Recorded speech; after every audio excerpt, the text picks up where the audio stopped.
코로나19의 공격은 육체에만 머물지 않고 우리의 정신도 공격을 했죠. 우울감을 느끼는 우울 위험군이 성인 5명 중 1명 가까이 되는 것으로 나타났습니다.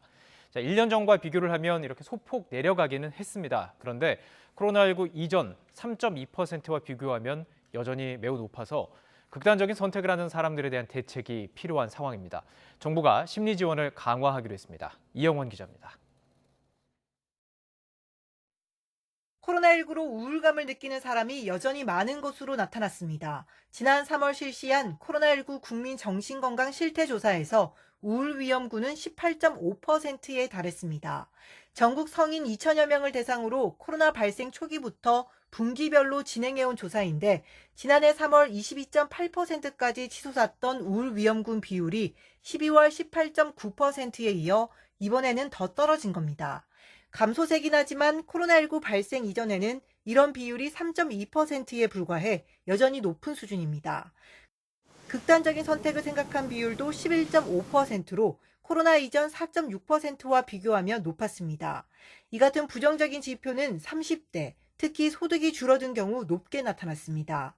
활동이 많고 특히 대면 서비스를 하는 이런 직종 또 그런 부분들이 이제 어쨌든 경제적인 타격을 많이 받다 보니까 경제적인 원인이 가장 큰 원인인 것 같고요.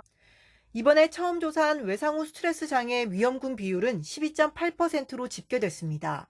코로나19로 가까운 사람이 숨지거나 확진 격리되는 것을 경험한 경우 이 비율은 21.6%까지 올라갔습니다.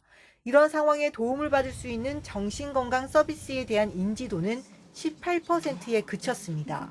이에 정부는 지역사회 중심의 심리 지원과 관련 홍보를 강화하기로 했습니다.